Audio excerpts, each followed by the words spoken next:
Bear down, Bears fans. This is still a victory week. I'll take it. We got Jason McKie in the building on a Monday reacting to what we saw from Justin Fields in this offense versus that Washington Commanders team. And now heading into another week where we got to prep for the Minnesota Vikings. Got to look at some of the running back room issues. I mean, listen, there's some trouble going on there. We might need to replace some guys due to injury. We'll see. You never know, right? Long week, bye week. Hopefully we'll get some guys back. Are we a little too excited after one win, though? I mean, it's been a year. We've got to win. Going to look into that. And then finally into that. Ooh, got some feedback on that. Got a little echo. And then finally, finishing things off with how huge an opportunity this is. All that more on the Chicago Bears podcast. Hit that like button. Subscribe to the page. J-Mac, how are you feeling on a Bears victory week, dog? We haven't had one of these in 347 days. Yeah, man, I feel good. I checked off a lot of boxes this week, and the Bears won. We picked up our sixth win. I saw that. Love that. Everything. It was a great weekend for football for me. Had an opportunity to see firsthand the Bears get their first win in a long time out there in D.C., and then came home and had to play our game and got our W. So, yeah, it's good. I was excited to see the emotion and the excitement of the guys in the locker room, post-game. It's a long time coming. They played well. And when you play well, you do the right things, you stick to the process. And, they kept battling adversity as a team. They stuck together. And they got a hard-fought W up there in front of a national audience, on top of that. To go up there at DC and get that W. Yeah, I loved it. I thought that it was a really good win by the Bears. And realistically, still some question marks from the defense, but offensively, you look at it, it seemed to be clicking on all cylinders whenever they wanted to go down the field. They were able to, and I thought the offensive line really stood out the most to me and all of that. But here's where I want to start it off with, kind of talking about the passing performances we've seen from Justin Fields over the last couple of games. I mean, is he proving the doubters wrong? We came into, even going into that Kansas City game, going into the Denver game, all we kept hearing was just let him run, let him use his legs and let him run all over the place. We know what he can do. And Justin Fields said, no, give me a scheme that fits what I want to do, and I'll be able to pass the football. Looks like the offensive line getting healthy and coming together a little bit more, right? Nate Davis getting in there, helping that effort. But over the past 3 weeks, we have seen Justin Fields 2 weeks, I should say. We've seen Justin Fields absolutely become more of a passer. 335 yards, 4 touchdowns, 1 pick, 132 QBR rating. And then last week, right, 282 yards, 4 touchdowns, 125 QBR rating. Is Justin Fields proving the doubters wrong? He's already over 1,100 yards on the season, that he is a passing quarterback. Yeah, he's starting to. And development and growth is the main things that we talked about this offseason. They're starting to see that, with limited amount of opportunities during preseason. First couple of weeks, obviously, it was rusty. We saw what happened. Offensively, we were pretty bad the first few weeks. But now we seem to be, coming of age, starting to grow into the scheme. Guys are getting more comfortable.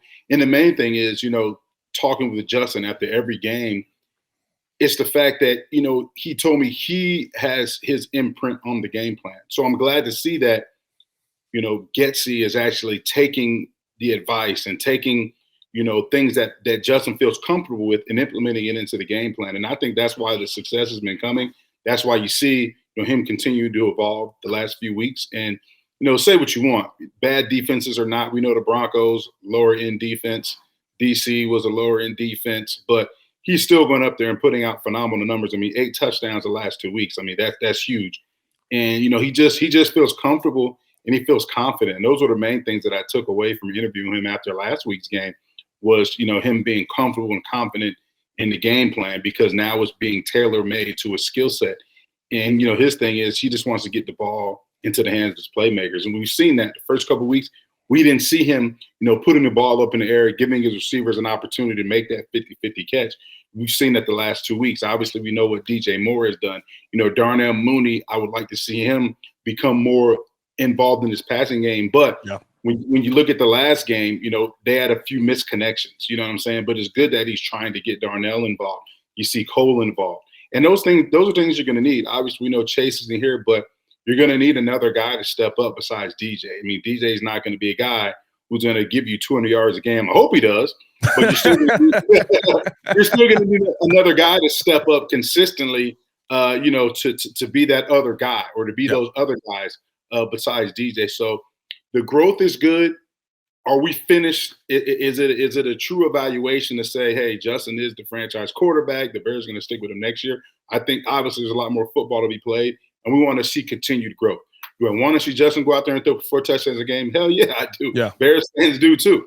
But at the end of the day, we want to see growth. We want to see this offense continue to build.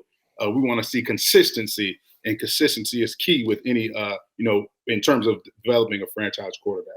Yeah, and I think the one part that I'm looking at with this offense is how quickly he's getting the ball out with this change of system. I know we talked about it on the post-game show, right, where when he made his comments, it was Wednesday. You're not changing the game plan on Wednesday. You might tweak some things here and there, but your game plan for the most part is set. We then saw versus Denver something that looked like a completely different game plan last week versus Washington with a better front four. I don't care what anybody says. Yes, their DBs are not good. That front four is a group of dogs. They get to the quarterback. So for me, right, seeing how the offensive line got in there, but still, right, not giving the offensive line a ton of opportunities to break down. I think that that's something that you have to look at Justin Fields with as well, because he's getting that ball out instead of 4 or 5 seconds, 2.5, 2.7. I think we saw a couple of times where he got the ball out with 3 seconds or more. And there was sometimes where there was just great protection for him and he could stand back there. But getting that ball out quick is something that no matter what, no matter who you're playing, that means you're being decisive. You're making quick decisions, and that makes it harder for the defense to be able to close in and get you to the ground. Now, he still ends up taking a couple of sacks that day, but for the most part, I think what we've seen these last 2 weeks is more replicatable versus the Vikings, the Raiders, the Chargers, realistically, because they have an elite front as well. Now, their DB room much better, but, I think that when you start to look at what Justin has done these last couple of games and say, can they continue to do that? The changes that we've seen being put in place along with the Bears O-line getting healthy seems to be a recipe for success. Yeah, I think that's their offense. And, what we've seen the last few weeks, I think that's what Getsy envisioned his offense to be, right? So what is our offense? Passing game, right? Get the ball out quick, high percentage completions, sprints, boots. We talked about all those things, play actions, all that stuff set up off of having a solid run game. Don't have Justin sit in the pocket too long. So, you're going to have a lot of drop back. You're going to have some drop back passes in which you're going to, take shots downfield to generate those explosive plays. But at the end of the day, you want to get the ball out quick, get Justin on the move, misdirection. We see a lot of different personnel groupings, motions, and shifts, things that you can use to your advantage to gain matchups, to gain a numbers advantage in the running game. So those are things we're going to see. But at the end of the day, going back to the offensive line, you talked about, their performance against the Redskins. They played really well. In particular, I talked about it during the call. Larry Borom did really well. He did really well. And that was encouraging to see a guy who, hadn't had a lot of opportunities, who has struggled in the past, but then you go up against a stout front like DC, really held his own. And not just him, the entire offensive line. Look at Tevin Jenkins. I mean, Tevin Jenkins comes in, hasn't had a lot of opportunities to practice in pads. Last week they had walkthroughs all week, and he goes in there and he plays really well, which was shocking to me. So when you have that, when guys are playing like that as individuals, it makes the whole team play better. And that offensive line will continue to gel. They will continue to build continuity, and that speaks volumes for Justin, because now if he has a confidence in terms of his line being able to protect him, we'll see that passing game continue to excel, because now he has time. He has time to go through his progressions, but also he's calling the right route concepts in terms of where Justin will be, more comfortable. And we'll see higher completions, come due to that. Speak to the fans about that part, right? Because that's a part where I think a lot of people are just kind of glossing over. And I want to give as much credit to Justin as possible. He's played really, really well, but focusing in on Tevin Jenkins, he hasn't been a part of a snap since joint practice. This week, last week we heard about him being on the bike. This week was all walkthroughs. How hard is it to prepare your body to take those hits when you've had an elongated moment of I haven't been on the field. I haven't taken real football shots. You know what I mean? Yeah, just think about it. So Tevin Jenkins, right? The last time he probably was in full pads was during joint practices. Yeah. Colts. Yeah. You know what I'm saying? That was the last time he was in full pads. And he didn't even play that game. Right. But even in practice, I'm saying he had pretty much it was a live scrimmage. You know what I mean? Yeah. So for him to be able to, right, to rehab, come back from injury, but then go out there and put on pads for the first time in a long time and excel the way he did, that just speaks volumes to Tevin because, obviously he was mentally prepared because he has to know the scheme. He's still responsible for all the material that they're putting in terms of the game plan. But then it's another thing to go out there and do it physically when you haven't had that type of physicality in practice. So, I mean, I was real encouraged by that, and I'm excited to see him back because now, you're starting to see what you envisioned your offensive line to be. Minus Braxton Jones, who hopefully will get back soon. But now, you can go back and have Cody at center. Yep. You've got Nate Davis at right guard. Darnell Wright has been a constant all year. He's been playing some great football. So I mean, it's coming together. Darnell was serving breakfast out there with them pancakes. Oh my God! It's been awesome. So now you're seeing what you envisioned your offensive line to be prior to the season starting. Yeah, it looks amazing. Bears fans listen, we're all scarred, right? Like it feels too good to be true because we saw 2 weeks in a row of what looks like an elite offense. It looked like a modern NFL offense. And it actually looked like the Bears were attacking where both teams were weakest throughout most of the game, right? Of course, that Denver game, the fourth quarter comes up to be an issue. I think in this game even, right, they had to adjust a little bit in that third quarter with the offensive line. Justin came out, I believe he started off 1 for 6 in the third, but then kind of starts to get it together going into the fourth quarter and gets that big touchdown to DJ Moore to kind of seal the deal. I'm seeing a team adjust. I'm seeing a team that's adapting to the issues that are on the field, but guys are coming in that already, like you said, Tevin knew the scheme. I have to believe that he was on a snap count, and then you see Lucas Patrick go out with a concussion, and it's like, well, there's nobody else. Get back in there. Yeah, and he comes in and he's able to do it. Yeah, I think he was on a snap count at first because it was, he was in on, he wasn't in early, and then they started, Coach Morgan started putting him in, and then he was out of series, and then when Patrick went, I was like, boom, you're in. We're giving you every play. We're giving you all you can. So it's encouraging to see that. I'm just glad that we were able to learn from our mistakes, right, from the previous week in terms of finishing the game. And I talked to Coach Flues, coming out of the half, and I said, Coach, what was the message to your team, coming out of the half? And he dang near took my microphone, Pat, and he said, "We've got to finish the game. We learned from our mistakes in the past, and it wasn't the past; it was last week. Right. He's like, we learned from our mistakes." And I told the guys we're going to continue to be aggressive, and we're going to go out here and we've got to, take this game with conviction. And it was encouraging to hear that message because I felt like, against the Broncos when we had that success in the first half, it felt like being on the sideline and watching the guys' reactions and emotions. It felt like they won the game at the half. Yeah. And they learned from that. It's a painful lesson to learn, but sometimes you got to have those hard lessons in order to have progress. And I think that's what we saw this game. Guys were, they were pissed off at letting one slip away. They had to hear about it all week, and they couldn't wait to get back on the field on a short week and right those wrongs. Yeah, it was. There were so many moments in that game that were evident to me, especially in the second half, where I was like, okay, they did kind of learn something from giving up that game last week, right? Like, I think even first off, some elite throws from Justin Fields definitely help, right? The throw to DJ Moore, I'm sure most people have seen the clip now on Instagram and Twitter where I was losing my mind at the throw. I thought it was a bad throw. You see the front side replay, and it's like, oh, he put it in the one spot where Kendall Fuller couldn't reach it, and DJ Moore was able to get it and take it to the house because Kendall ends up gambling on that play.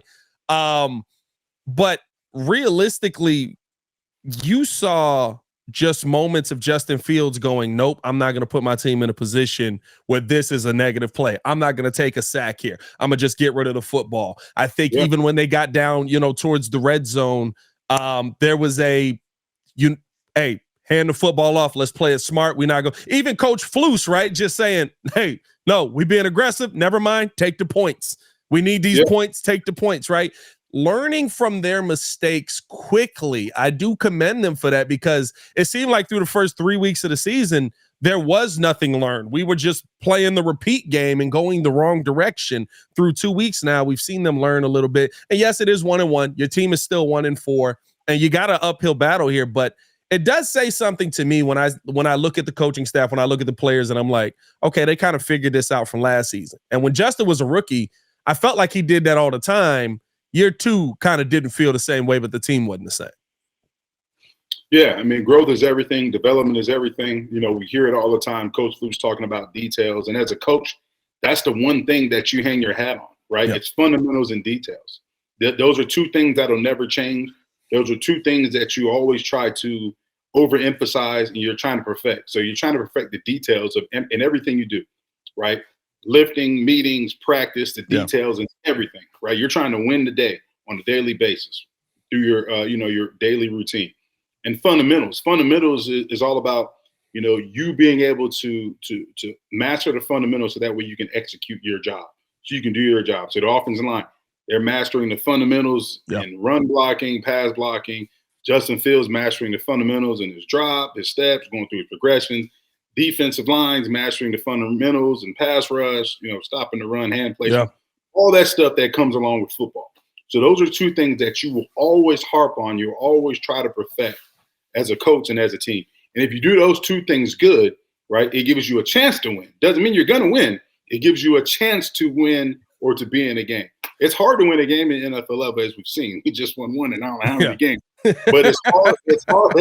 It's hard to do that. So, but at the end of the day, when you're facing adversity and when you're going through a hardship like this team has gone through for so long, and I give credit to this coaching staff because, they've been talked about, they've been drugged through the mud, players as well. Oh, yeah. At the end of the day, like I said before when we had our pod, the only thing that matters is the people in that locker room, right? The only guys that can change things is the people on that field. And that's what these guys have done. They've stuck together. And they came out and they won a game in which everybody was picking the Redskins. And they did it on national TV. So I'm glad that people had an opportunity to see, hey, you know what? This Bears team, they do have some pieces. Are they there yet? No. Do they have a lot of things to work on? Yes. But they are capable of being, of being a solid team when things are clicking for them. Because look at it like this. We should have won the last 2, right? We let one slip away. But like I said before, that's a lesson you learn. You go back to the drawing board, you right those wrongs, you beat a team on national TV. Yeah, it's I think we're seeing the beginnings of, hey, if you protect this guy, which should be the case, like we should understand this for all quarterbacks at this point. If you protect this guy, he's going to be able to play better. Yeah. Justin Fields the last 2 weeks has had elite protection, I believe, and he's played much better, and he's been aggressive in getting the ball to DJ Moore. That is the one thing that I do love as well.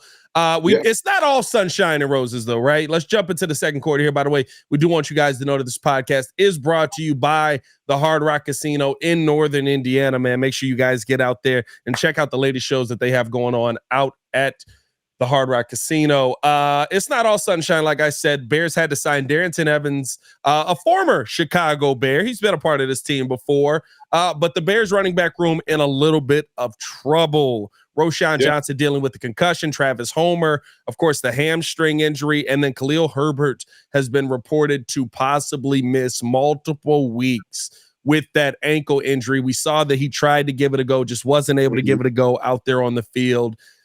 J-Mac, when you can't establish the run, this team struggled. The last 2 weeks, the run has been dominant. How do you continue to establish the run now going possibly back to Deontay Foreman? And I guess you are riding here with Darrynton Evans at that running back position. How do you create that run?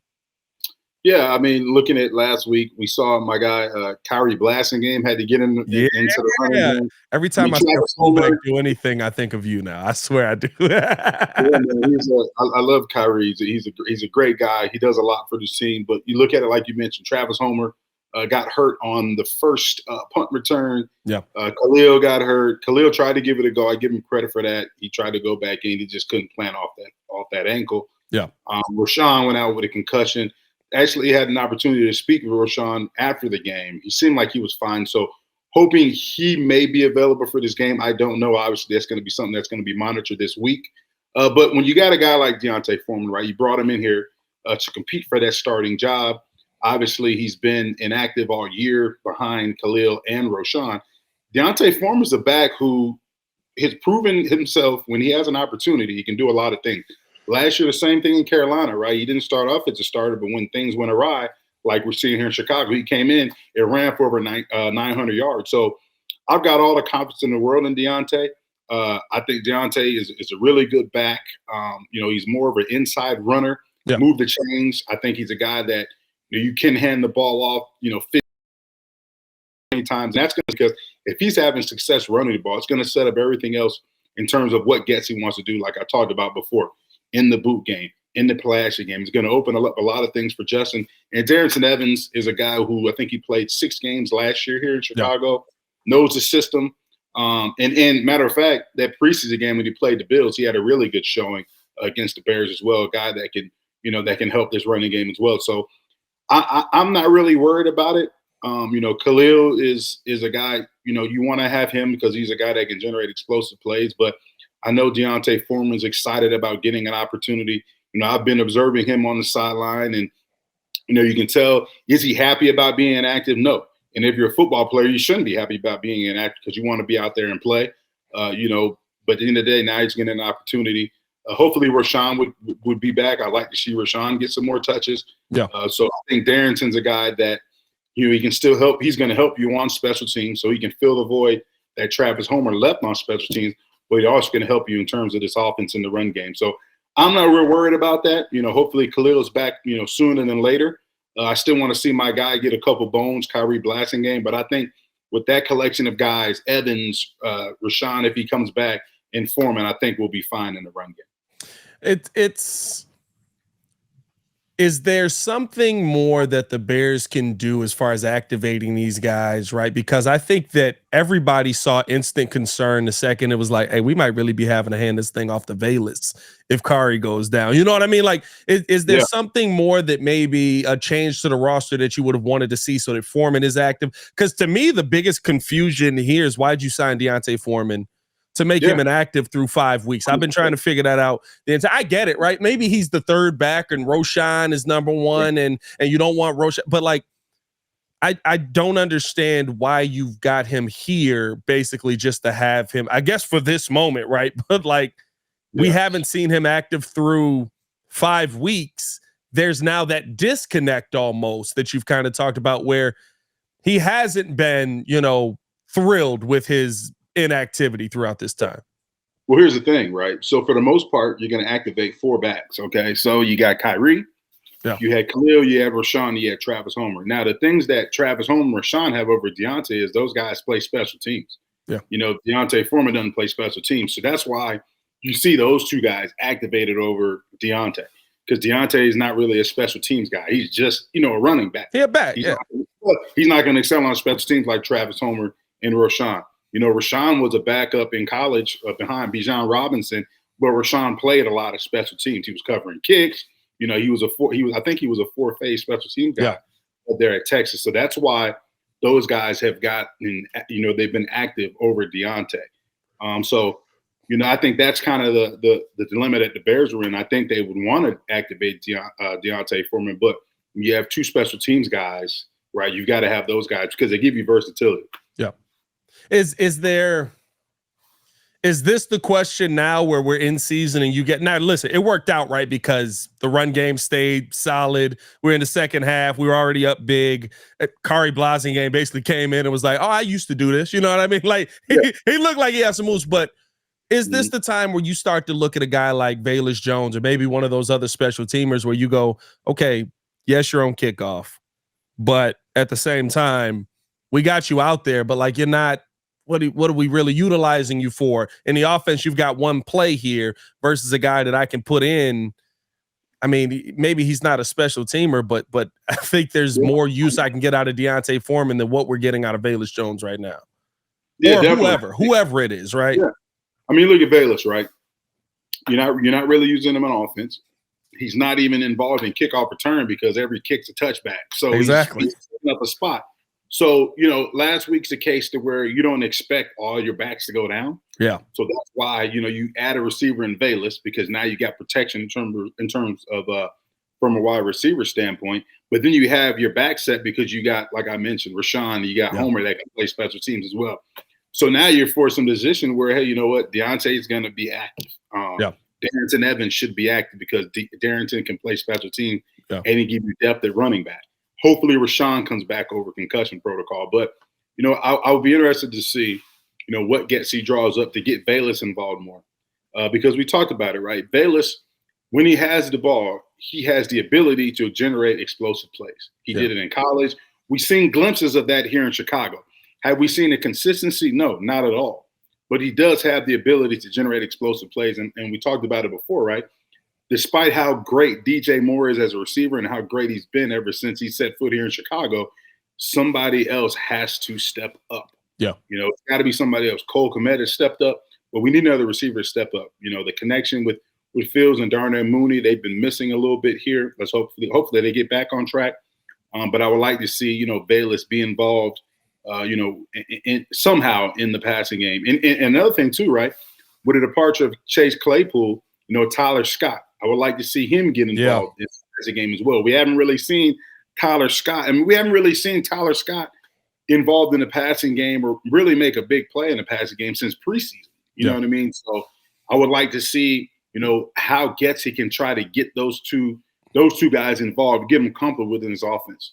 I think there's also a trust factor, right? We heard from Mooney during the 1920, and for me, I just observed it last season. Justin trusts the guys that he's worked with.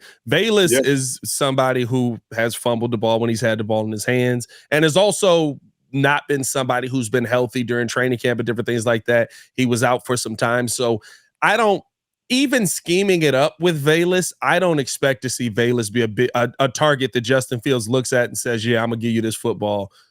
In a tough situation. Tyler Scott was out there a little bit more. I think Tyler Scott is going through that. I think that moment that every NFL player talks about when it's not preseason no more, right? Like it's like, oh, y'all playing for real. Wait a minute, hold on now. Like this is real football now. Tyler Scott has not been as active off the line as we saw him in preseason, in training camp, and different things like that. So I do want to see. I want to see him be able to adjust back to what defenders are doing to him. And like you said, Getsy getting him involved, because I think he's somebody that Justin got enough time and got enough work in that Justin would trust. I don't know if Velus is that guy, even though Velus has been here 2 years now, but realistically speaking, has been here on the offensive side for maybe 30 plays, 40 plays on the actual field. Yeah, but at the end of the day, right, you're a quarterback, right? And you may not necessarily have the trust in those guys, but it's your job to build those guys up, right? It's your job to be a multiplier. So at the end of the day, when you come across a defense, right, and a defensive coordinator that can take away DJ Moore, now who do you go to? You know what I'm saying? So you have to be a multiplier and build those guys up, because you're going to have to count on them guys, throughout the season. They're going to be called upon to make a play. You're going to have to count on them. Yeah. And the more weapons you have at your disposal, the better your offense will be. So Justin, all right, as a franchise quarterback, you got to be a multiplier. Sometimes you got to build guys up. And we've seen, franchise quarterbacks do that, for a long time. Look at Tom Brady, right? He made Julian Edelman. He made Wes Welker. He made Deion Branch. Those guys were no names until Tom Brady started distributing those guys the ball. And here's the thing, too. When you see those guys, when they left that New England team, right, they weren't the same guy. Deion Branch left, got paid, had to come back and become Deion Branch again. You know what I'm saying? So when you have a quarterback who's a multiplier, right, he makes everybody around him better, and that's what Justin has to do. Has Velus Jones struggled? Yes. Has Tyler Scott been involved in this offense? No, not a lot. He's a rookie, right? Yeah. You got to do your best to bring those guys along. Just like you're looking at personal development, well, you want to help develop this offense as a whole. if you want to be able to continue to take the next steps offensively. Yeah, I'm right there with you. Are we saying Bill Belichick is Thanos? Is that what we saying here? When Bill's just like, I left you, and look where that brought you, right back to me. Right. Hey, best Brady's come back. Hey, he definitely is putting in a call to Tom right now. Like, Tom, what you got going on the next 14 weeks of the season, bro? Talk about his struggle, man. Hey, that defense don't look good either. I'm looking at you, Bill. I'm looking at you. It's Tommy Waddle and Sylvie had an interesting conversation on if Bill Belichick is on the hot seat, which I think would be crazy to say, but ends up getting fired. Would you want him here in Chicago? And Tommy was like, I don't know if I do right now. Like, I know what he is. I know who he is. But it feels like he's on the other side of it. Like, I don't know if I want him right now. For me, I'm like, listen, if him and Josh McDaniels get fired at the same time. Yeah, it's like, hey, Bill's like, look, man, I'm tired, man. I got my rings. I'm tired. Hey, these rings weighing me down. I don't want to coach this young Thundercat at quarterback who don't want to listen to me. The times just changed. You got guys dancing in the locker room after the game. Like, I ain't used to that. Hey, used to that. It's a whole different world with Bill right now, bro. He trying to figure it out. I love it, though. I love it. Hey, let's jump into halftime real quick. And I just want to get your thoughts on this because I saw this, especially after the game with Philly last night. Philly is just Philly, dog. They are just an elite football team at all times.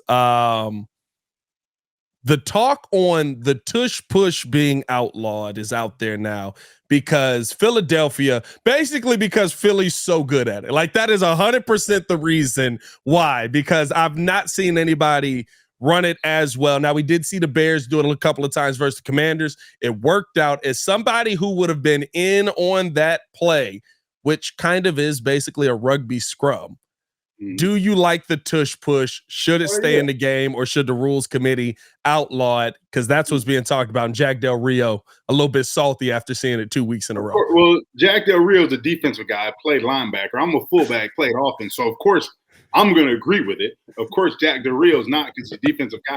And virtually unstoppable. It's hard to stop. So, yeah, of course, he's going to disagree with it. I agree with it. I like it. I think it's creative. It's a copycat league, so now you see everybody doing it. Yeah. I think I haven't seen the Vikings do it yesterday. I was watching that game. I think they even did it.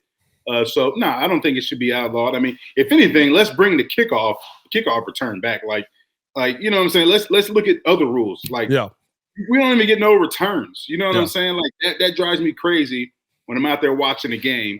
We can't even get an evaluation on returners because they're not getting returns. It's like a playoff. Yeah. You know what I mean?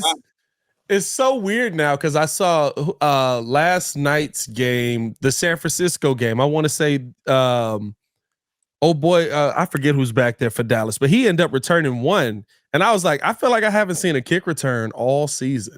Like that, I feel like that's really the first one that I saw this year. You know what I mean? So I'm not. I like the tush push. I'm just waiting for the defensive coordinator that figures out what you got to do to stop it. Like, that's all I'm looking for. Like, Jack Del Rio, he been getting cooked for some years now. I'm sorry, Jack. Like, it is. Defensive guy, former linebacker. Of course, he doesn't like it. He been getting cooked on some of them schemes for a little minute now. And I ain't gonna lie, if you can't stop it with your front four, there is no hope on it. You know what I mean? Like, you got to figure it out. Like, remember back in the day, right? Everything's a fad, right? Everything's a fad in the league, and it's a copycat league. So, a lot of teams were running Wildcat. Everybody, let's run Wildcat. The Dolphins originated it. Let's run the Wildcat offense. They figured out a way to stop that. Yeah. So defensively, they'll evolve. They'll find a way to stop it. They'll evolve. And that's just how the league is. It's a copycat league. Things go in trends. Defensive coordinators, they get smart. They're going to study on how to stop that in the offseason. They'll start stopping it. An offense will come with a new scheme or a new play to where, defense is going to have to evolve and try to stop that. I thought about it even when you started seeing quarterbacks run the RPO a ton, right? Like that. At first, it was like, oh my God, this mug is out on the edge. Mike Vick out on the edge. Like, what I'm gonna do with that? Then eventually, you figure out how to slow it down, man. So I'm all for the tush push sticking around, man. Jack Del Rio, Chicago Bears podcast is in favor of the tush push. We should ask Lance. Lance probably hates it. I don't know. Lance will surprise you, though. Lance is a defensive guy. Yeah. But Lance will be like, I like it. You know what I mean? Like, and Lance may say the same thing I said. You got to stop it. You know what I mean? Like, Lance is not just going to, Lance is a guy that's just not going to say, oh, because I'm a defensive guy, I'm a linebacker. Yeah. Lance can be like, well, you got to stop it. I don't know if that's what he would say, but I wouldn't be surprised if he did.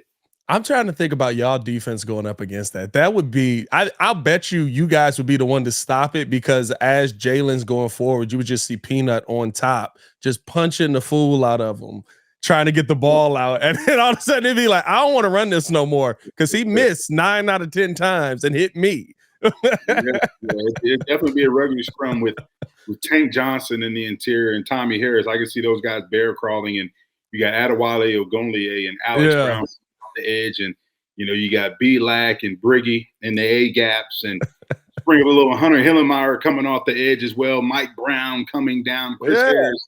You're not gonna. What we saw last night, you wouldn't see against you, because they literally, like, that offensive line is elite. First off, they're literally just pushing the defensive line yards. I was like, this is they're bear crawling. I mean, it's funny because that center, he like snaps. I mean, look at it. The offensive line, it's like they run wedge blocking. So everybody's wedge blocking. So they're just bear crawling. Yeah. So it's like a snowplow. It's like you're pushing. You got the backs behind. You got the backs behind the formation and quarterback pushing them. I would have loved to be involved in that play, man. Hey, listen, I want to see what it looked like when Jason Kelce ain't in there. I think that is a major part of it, right? Jason Kelce, the nose of that plow. We know what he's on, right? He's a monster. You talk about fundamentals and details. I just talked about that, right? Well, the fundamentals of that play and the details. Hey, wedge blocking is the details. The fundamentals is we're bear crawling. Yeah, I love it. 1 yard. All out aggression for 1 yard. And that's the problem. I think everybody's like, all right, it's supposed to just be 1 yard. And then they get 4. And now you mad because you're like, wait a minute, hold on. They ran it yesterday on a 3rd and 3 or on a 3rd and 4. And I was like, yeah, they just know they can do it against you. Like, they're going to destroy y'all with this. Crazy, man. Let's get into the second half of the show, man. The third quarter is here. As you can see, I'm laughing. I'm always laughing, though. But J-Mac's smiling. We are excited as Bears fans after the win. But, J-Mac, are Bears fans too excited after one win? Realistically, we are still a 1-4 football team. There is a massive mountain to climb before we get back to the point where we feel like, okay, maybe there's more to this season than we thought we were heading towards after watching the first 3 weeks. Where are you at with that? Are Bears fans too excited after just one win? Nah, a win is a win. You got to celebrate the wins. Are we too excited? No, I don't think we're too excited. I think everybody's excited at the progress, right? So you look at the first week, you lose Green Bay, everybody's pissed off. You lose again, second week, Tampa Bay, everybody's, you're pissed off.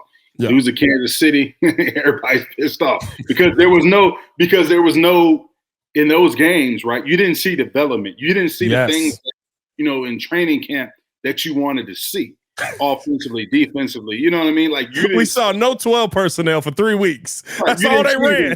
Right. You didn't see a team that would fight. You didn't see a team that was battling back from adversity. Yeah. You almost saw a team to where it seemed like they just gave up and like they didn't belong on the field with those teams.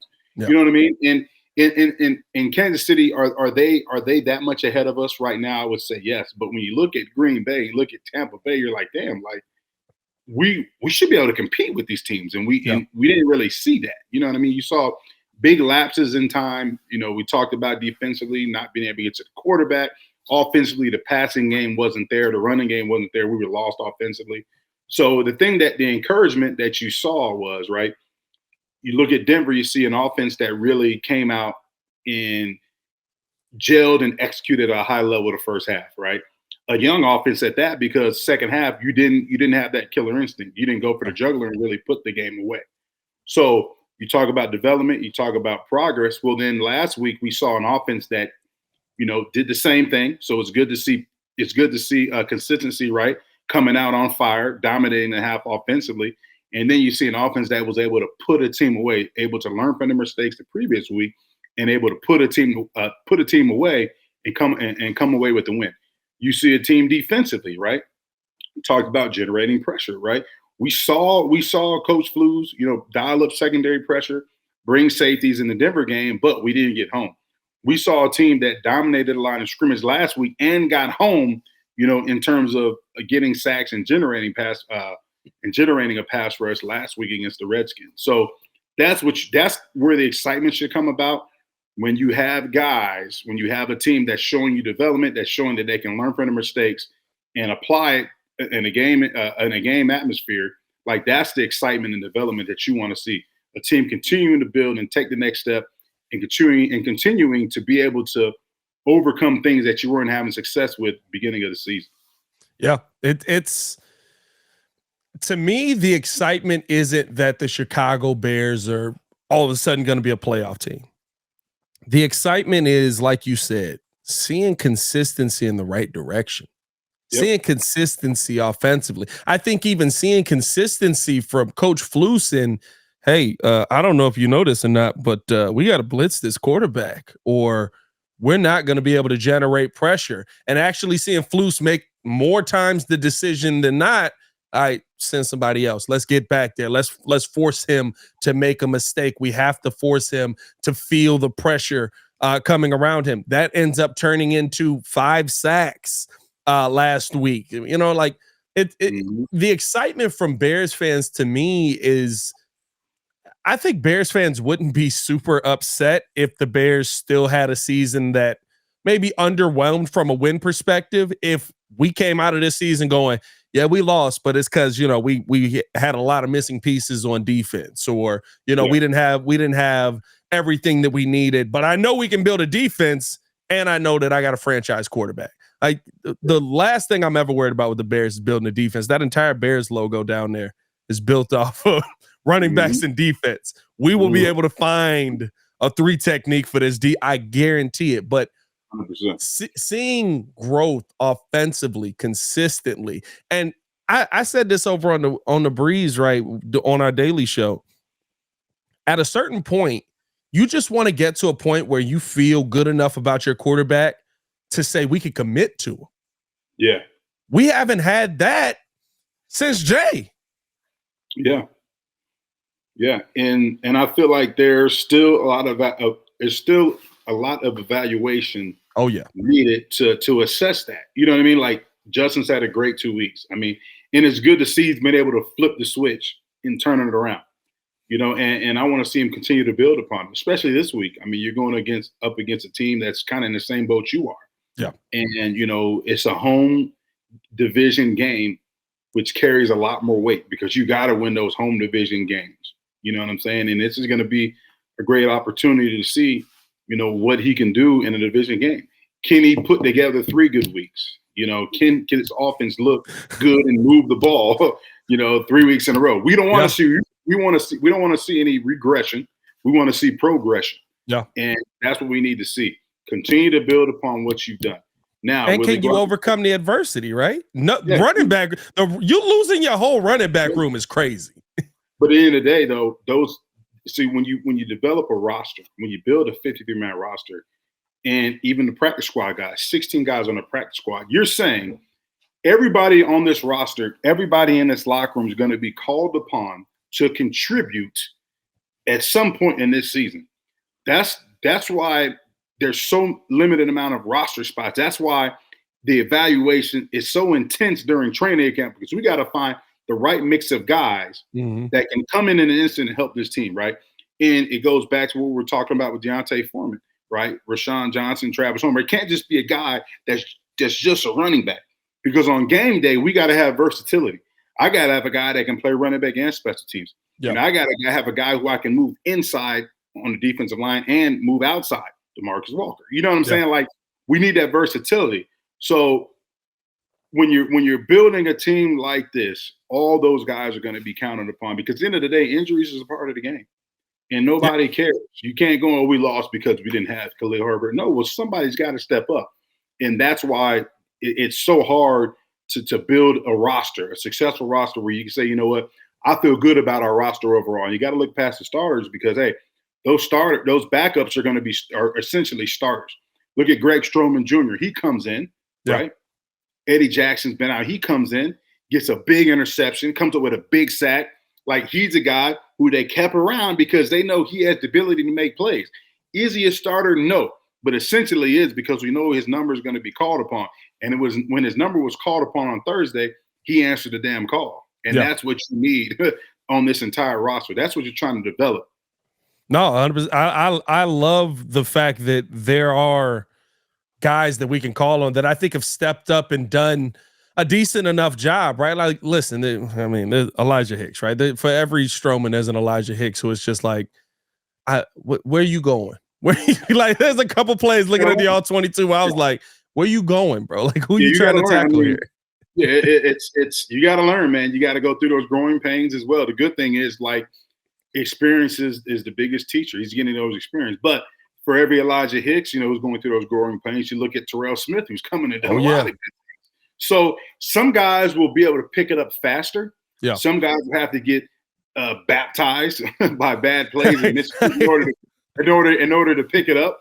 But at the end of the day, he's getting valuable reps. He's getting experience. You know what I mean? So when he makes a mistake, he can learn from that mistake, and hopefully he won't make that mistake again. But if you keep making the same mistake over and over again, well, then you won't be on the team. That's called the unemployment line. That's hey, exactly.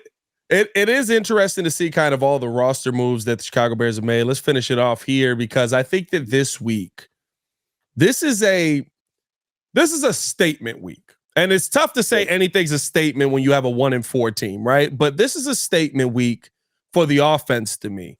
And this is a statement week on where the mindset of your team is. Are they buying too much into the hype, or are they still focused? Because this is an opportunity for you to prove everything we saw in week 1 wrong. And it seems like things may be lining up for you. We've got Kyler Gordon and Doug Kramer both designated to return from IR now. Now, they won't be ready, I don't believe, for this Vikings game, but they should be back pretty soon here. And I mean, listen, now with the news that we got on Justin Jefferson from O'Connell yesterday, that it's very early on establishing a timeline. This is a game where if you're feeling good, you're buying into the hype, you go into this game and say, they ain't got Justin Jefferson, we gonna kill him. Not so fast. You know what I mean? Not so fast. You hope Jalen Johnson is back. But I mean, they got some in the passing game, and that's what they want to do, right? Kirk Cousins, he's one of the top quarterbacks in the league in terms of yards, touchdowns. He wants to throw that ball all over the yard, right? So you got KJ Osborne, you got Jordan Addison, who they drafted. You got TJ Hawkinson. Yeah. They still got a lot of viable options in the passing game. Yes, Justin Jefferson is the headliner, right? But like we talked about with our offense, right? They got Justin Jefferson, who's the focal point. Then they got pieces around him that can make plays, right? And that's what we're trying to do, right? We got DJ Moore, but we need more consistency with the pieces around him.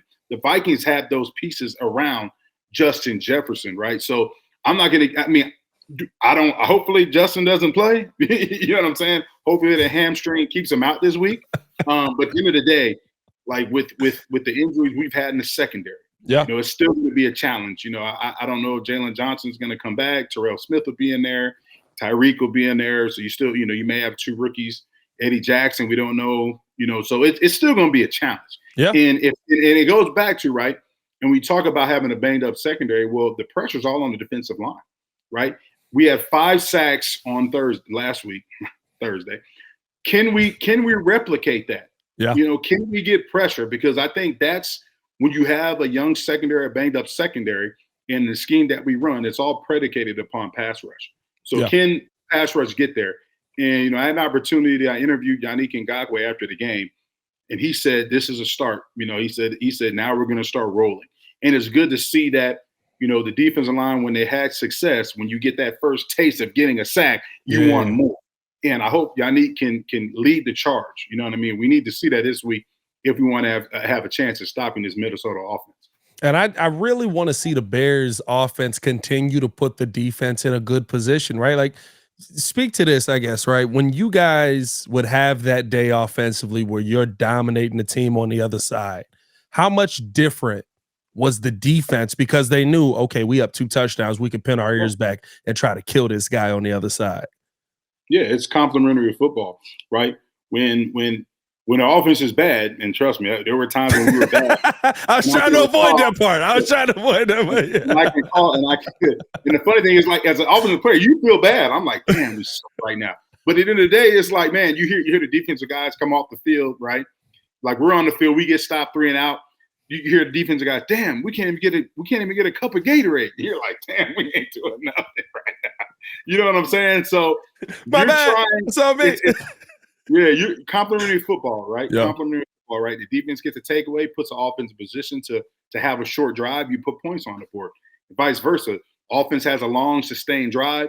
Keep the defense on the field. Give them time to get that cup of Gatorade and rest before they go back out there. Yeah. Special teams. When we had since I was in Chicago, we had one of the top special teams units in the league, perennially. Not just because Devin was the headliner in terms of the return, but there's a lot of guys on the special teams unit. Brendan Iambadejo, Cameron Royal, a lot of guys that contributed to the success of Devin getting those big returns. So when you have, all 3 phases playing complementary football, it makes it easier. It makes it easier for the next phase. So that's what you want. Yeah, I really want to see. That's a lot of times I feel like, especially under Matt Nagy's offense, before, Flus and them came in, they would have a couple of weeks of like, okay, we're moving the ball downfield. And then they would get cute. They would get cocky. Okay, now we're doing double end around reverses. Tariq Cohen does a backflip before the play starts. And it's like, what the heck what happened? Like, why did we come out with this? I want to see, can Luke Getsy sustain this, keep his guys level-headed, go out there and just get the job done. And to me, even if this is the week, I think, especially with the running back room as limited as it is, well, we may see Justin run the most. We talked about Justin Fields as a passer and establishing himself. Justin Fields, I believe, only has 191 rushing yards on the season. He hasn't really run the football any of these weeks. This might be the week where you might be able to establish that a little bit more because there are guys missing. Just play it simple. That's really what I want to see this team do. Yeah, and I'm not, like I said before, Justin's comfortable running the ball. That's an element of your offense that you will continue to have just because of his ability to be effective in the running game. Yeah. But at the same time, they believed in Deontay Foreman. That's why he signed here. Yeah. So, it's an opportunity for Deontay to go out there and get his first regular season action. It's another opportunity for him to step up when needed, just like he did last year. So I don't think they're going to scale anything back in the run game. I think they're going to, a lot of the same things we saw in the run game with Khalil and Roschon. I think we're going to see that this week. Like I said, hopefully Roschon's back this week as well. But it's a huge opportunity for those guys, not named Khalil Herbert, to get an opportunity to show what they can do in this running game. Is it? I know 7 days usually you won't get a guy cleared, but because it's 10 days, do you think that there's probably a better chance that we see Roschon back on the field? Yeah, and after, like I said, after the game, he walked out the locker room. I talked to him. He seemed fine. Yeah, but that's really up to the trainers and the doctors to make that determination. I don't know if it is as serious as we may have thought it was. Maybe they held him out for precaution. I'm not a doctor. Have I been through concussion before? Yeah. So it all depends upon how that individual responds to it. Yeah. So hopefully, he I don't know. He may be back. This week, I'm not sure. Hopefully he's back. My gut feeling says he'll be back, but I'm not in that training room. Yeah. I'm not there assessing the player. No, 100%. There's varying degrees of concussion. Of course, they got the independent arbiter on the sideline who's like whether you can or can't go. So, I mean, how many times have we seen that though, where you get your bell rung, they hold you out, and then it's just kind of like, I'm fine. Like, I've been fine since Tuesday. They just want to make sure that I'm safe. Yep, so 100%. Hopefully we get Roschon back. Listen, there's very few times in a career where you get to say, hey, we lost all of our running backs. Let's go to this guy that ran for over 1,000 yards last year. Yeah, I mean, so the Bears are still in a good position with the running back room. I think that they're going to be this is a keystone week for them versus the Vikings. Yes, the Vikings defense has a ton of issues, but it dispels a lot of they only did it versus this team. They only did it versus this team. 3 weeks in a row, you figure something out. You don't do something 3 weeks in a row in the NFL, and it's just a fluke. So, as always, another episode. Let us know how you guys feel in the comments below. Appreciate you guys for showing love. Hit that like button, subscribe to the page. We'll be back tomorrow with Courtney Cronin on the show. reacting to what we saw in Washington and previewing what's coming up in Minnesota. So stay tuned with us over there as well. As always, it's your boy Pat the Designer. Back at it again for J-Mac. Y'all stay safe out of Chicago. Bear down. Peace. Bear down.